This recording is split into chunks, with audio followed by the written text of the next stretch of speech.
Coming up on this episode, the contract move the Warriors must prioritise before free agency even begins this offseason.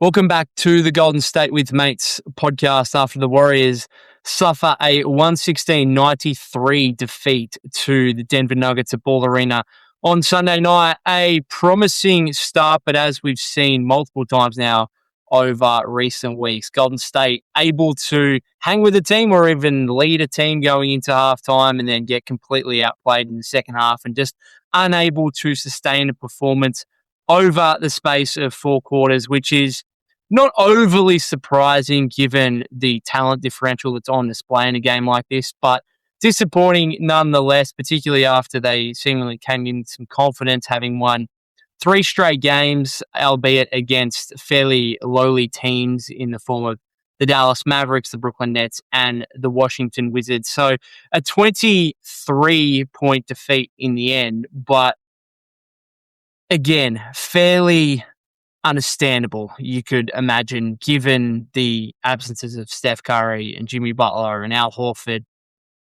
And I'm trying to be as optimistic and positive as I can be at this point of the season because we've got to the stage where the Warriors are the 10th seed in the Western Conference and now 3 games behind the LA Clippers as the 8th seed. And of course, with only 7 games remaining now in the regular season, their ability to try and get up to the 8th seed and have a double chance in the play-in tournament seems very, very remote and unlikely. So I've got one eye already on this offseason and, of course, on to next season where Jimmy Butler and Moses Moody are both going to be on the sidelines, making the offseason even more important. And the first move that Golden State should be making heading into the offseason is absolutely, without a doubt, re-signing Kristaps Porzingis, who continues to be a massive positive for the Warriors over these past few weeks, despite the fact that the team continues to go downhill and continues to plunge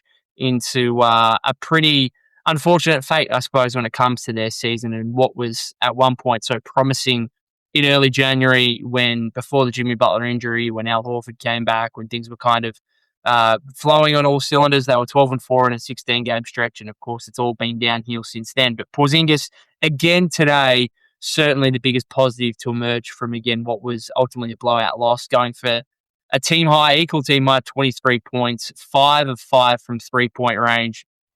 Has continued to be a real offensive weapon here for the Warriors in the past few games, having gone for 30 and 28-point performances against the Wizards. He's had multiple more 20-point games. He's now scored at least 20 points in 5 of his last 8 games.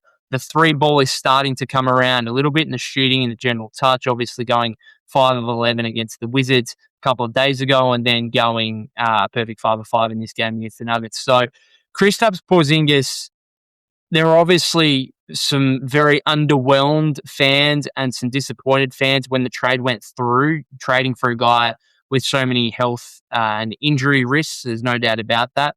But from the time it happened, it was like you can understand the theory behind it. You can understand that this guy, when on the floor and when healthy and available, is an ideal big man for the Warriors. And I'm not here saying that, Kristaps Porzingis is going to be re-signed in the offseason and he's going to come out and play 60-plus games next season. I'm not necessarily stating that. But the idea of him playing alongside Steph Curry and Jimmy Butler at least deserves to be looked at. And, of course, with Jimmy tearing his ACL, we're not going to get a look at that until potentially the second half of next season. And with Steph and his current runner's knee injury, I continue to have huge doubts on whether he's going to come back at all. In fact, we've probably got to a point where it's not worth him coming back, but let me know your comments and thoughts on that down below if you're watching this on YouTube.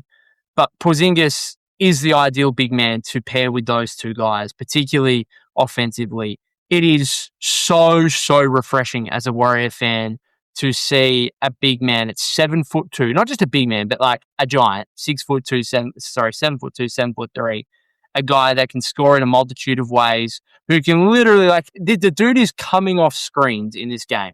Like, he's not setting pin downs, he's coming off screens like he's Klay Thompson and drilling threes. right? Then he's obviously got the ability to shoot over defenders in the mid-post area. He's got the ability to finish at the rim. He can get to the free throw line where he's a very efficient free throw shooter.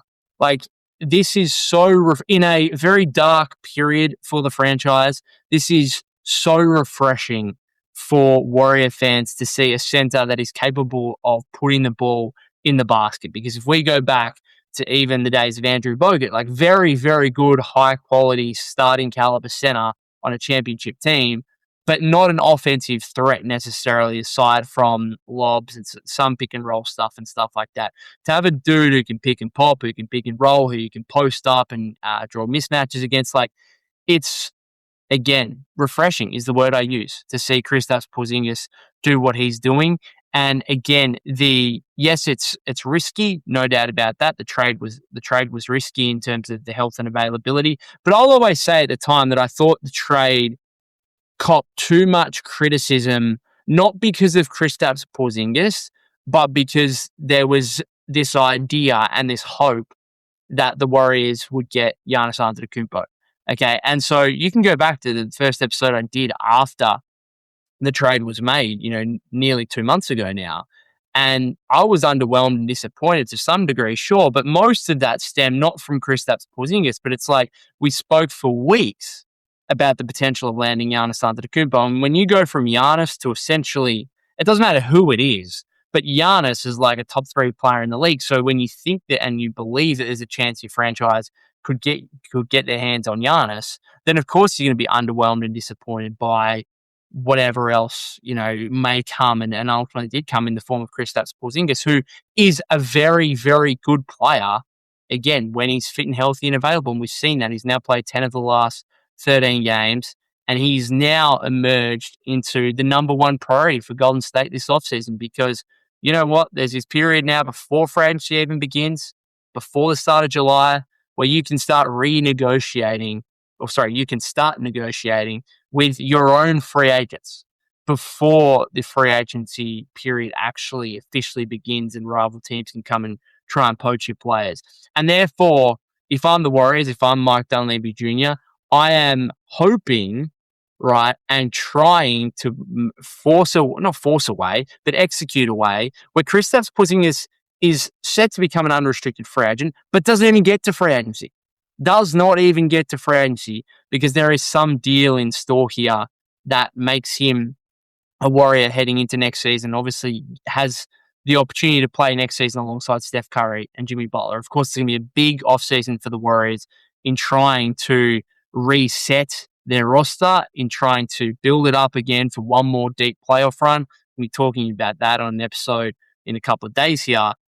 But Porzingis is at the very start of that because he's the ideal big man, whether it's for a situation right now where the Warriors just need some form of offense without Steph and Jimmy, to when Steph and Jimmy come back.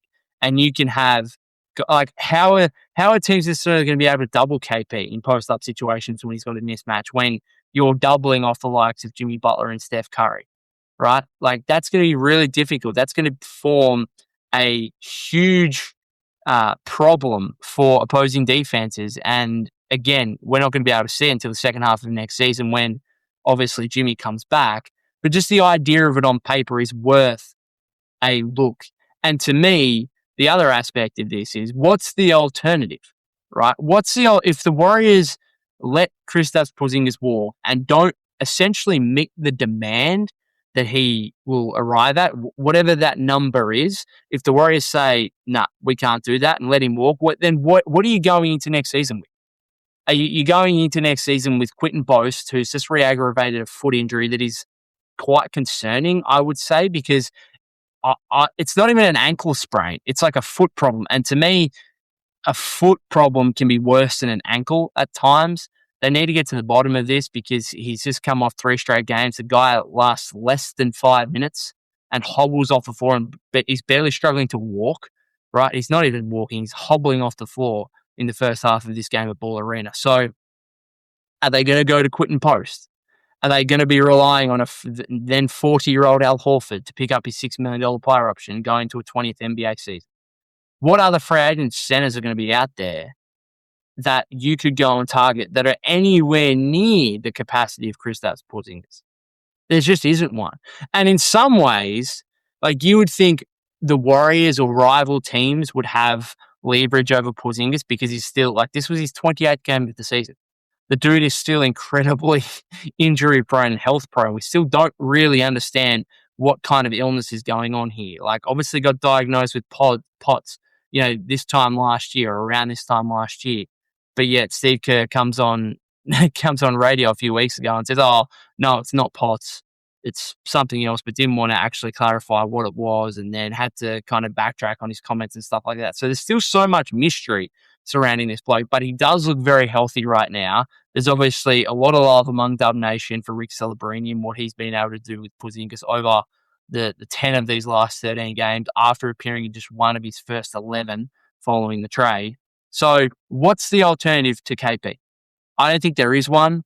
And therefore, if anything, he actually has some leverage. If I was his agent, I'd be going to the Warriors and say, you give us this. We think this is a reasonable amount. It's some discount, obviously, off the $30.7 million he's making this season. But maybe it's not a bigger discount as we would think. They say, we're happy to take this. And if you don't, then we'll explore the market and we're probably going to walk and leave you high and dry with what center options exactly? A 40-year-old Al Horford and Quentin Post.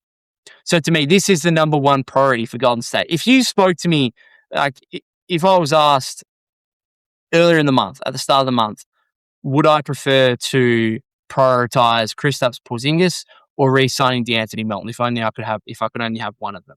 And at that point, I might have still said Porzingis, but it was an argument. You could make the argument that, hey, this dude is so injury prone and has this mystery illness that why would I be giving $15, $20 million to him when I can give it to DeAnthony Melton, who, yes, also has injury concerns, but is going to be far more likely to be available than Porzingis. And guess what?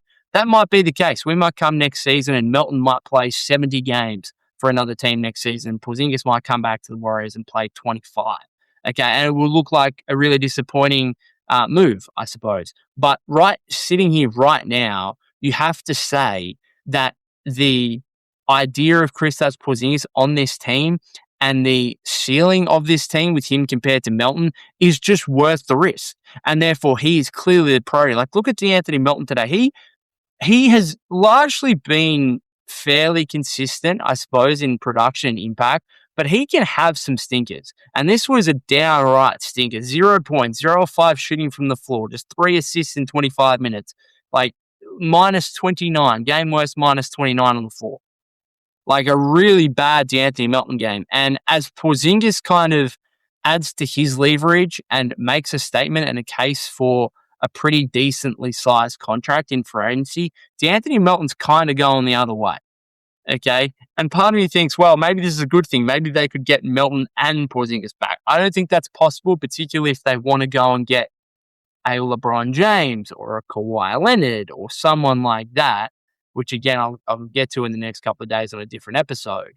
But I don't think there's any doubt right now that you would say, oh no, you have to prioritize Porzingis over Melton. It's not even close.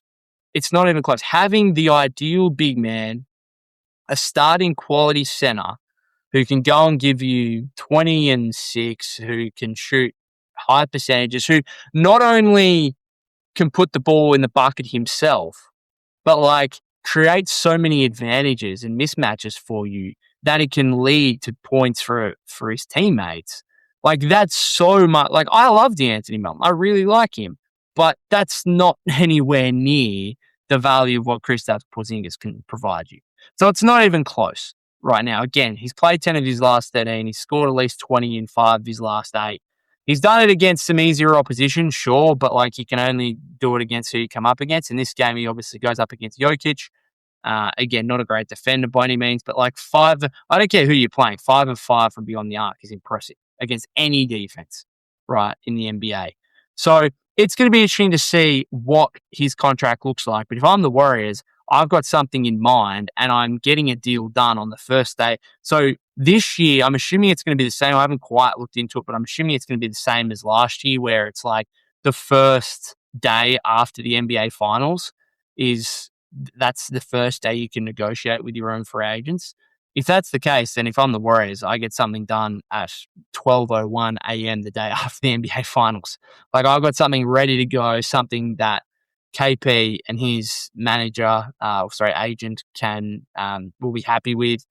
We'll wait and see what it is because Tim Kawakami kind of had his piece on Friday, I think it was, in regard to the idea of LeBron or Kawhi in free agency and what the deals for KP and Draymond would have to look like for the Warriors to be able to get access to the non-taxpayer mid-level exception. I think Kawakami said like 2-year, $40 million deals for KP and Draymond. I think that's still a bit too high for Draymond, but of course he could just opt into his $27.7 million player option. So you might have to give him a little bit more to get him to sacrifice, giving up the $27.7 million player option. And then for Porzingis, I don't really have any. I think $20 million a year for him is fine. Like, I think that's fine. Would I ideally, given obviously as positive as I'm talking about him right now, would I be a little bit nervous about giving him a 2-year deal, right? Given his injury and health risks? Yeah, sure.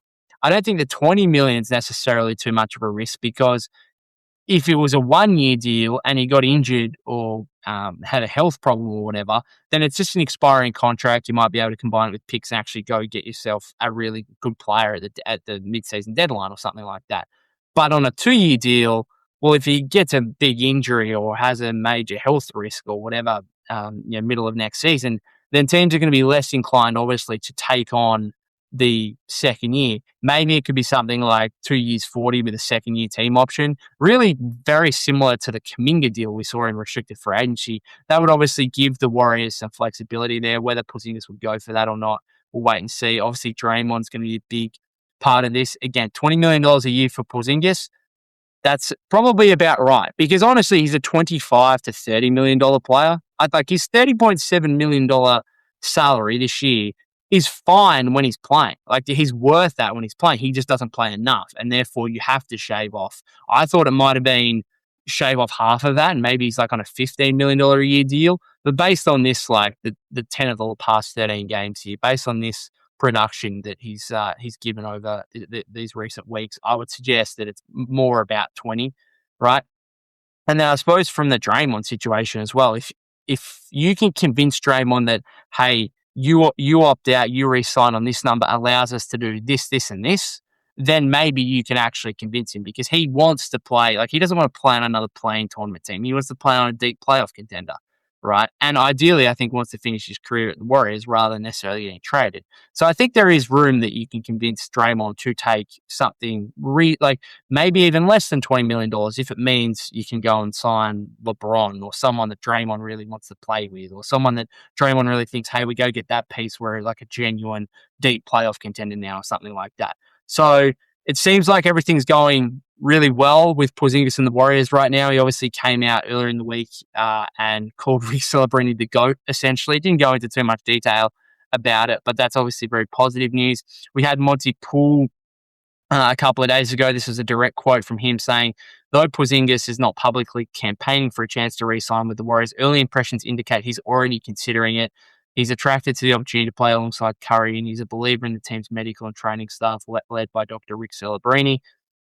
You then had Mark Stein earlier today mentioning newly acquired Kristaps Porzingis' profuse praise for Vice President of Player Health Rick Celebrini has only increased expectations that Golden State will ultimately re-sign the free agent to be acquired from Atlanta on deadline day in a trade headlined by Jonathan Kuminga.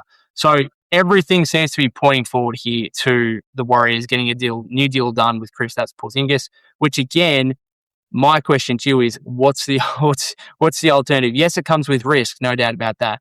But the alternative options for the Warriors in terms of center options, we've seen how dire things have been at the 5 spot over recent years with Kevon Looney's decline and just the fact that you couldn't play. You got to a point in the modern NBA where you couldn't play him and Draymond together. The Trace Jackson-Davis thing didn't work out, didn't pan out, and I don't think the Warriors are necessarily losing sleep over that because he can't really get minutes for the Raptors, even been playing G League. The Quinton Post thing was fun last season in his rookie year. His improved defense was better at the start of this season. Quinton Post is going to be interesting because I posted on Twitter during the game as he left the floor and hobbled off that I didn't want to be over dramatic, but that was potentially the last time we saw QP in a Warrior jersey, which I think is a genuine possibility if they re-sign Porzingis and Horford opts into his player option. We saw Horford talking on the broadcast during Friday's win over the Wizards, saying he really loved the Warriors and kind of all things were fairly positive there. Would you expect any different from a guy on like the broadcast? Probably not. But, if Horford does opt into that and Porzingis is re-signed, then do you really need Quinton Post as like another stretch five? Maybe you do, but I would think that the Warriors might point towards maybe a different style of center, maybe a rim runner, a genuine like shot blocker, guy that can finish around the rim, that kind of thing, who is also like a little bit more proven than QP. So if he like has to step in, and because obviously, having Horford and Porzingis on the roster, not really a huge amount of faith and trust in them both playing 60 plus games. So you need a third guy who you kind of be saying to, hey, you're our third string center, but our first two are Al Horford and Kristaps Porzingis. Therefore, you are going to play a lot. We need you to play 60, 70 plus games. You're probably going to end up averaging 15 to 20 minutes. If you actually take some of the burden off Draymond, it means less minutes for Draymond. That's a positive as well. We're already going into the season with two guys on long-term injuries with Jimmy and Moses. So that would be my pitch to, I haven't even necessarily looked at the free agent class, but like, can you get a different style center who you could plug and play anyway with Horford and Porzingis, or you at least feel trust in if one of those two guys, those two guys are going to be managed throughout the regular season. You need this guy to play 30 minutes against the Utah Jazz on a Tuesday night. And he's not going to look overall, because I'm not sure Quinton Post is necessarily the answer to that. Now, maybe you still go with QP. I'm not going to be necessarily against it.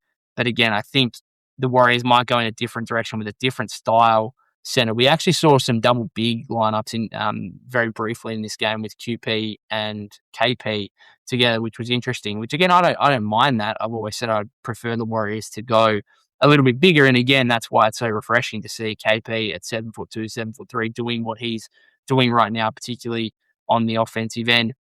I think I'm going to finish up there, guys. Let me know what you make of, or what you made of this game, what you make of Kristaps Porzingis overall in the last 13 games, I suppose, where again he's appeared in 10 of them, been a real offensive weapon for the Warriors, albeit they haven't necessarily won too many of these games across this span, but we'll wait and see what happens with him in free agency. And again, hopefully the Warriors can get a deal done with him before free agency actually opens, and he gets the opportunity, or other teams get the opportunity to speak to him and his agent. If you haven't subscribed to the YouTube channel already, that would be greatly appreciated. You can follow me at POK252, that's POK252 on X/Twitter, Golden State with Mates on TikTok and Instagram as well. I'll be back in a couple of days' time. We're going to start ramping up some stuff. There's already reports and speculation and rumors of what the Warriors could do in the offseason. So there's going to be plenty of coverage of that. You can go and check out my work on bullymanhoop.com as well. Thanks again, guys.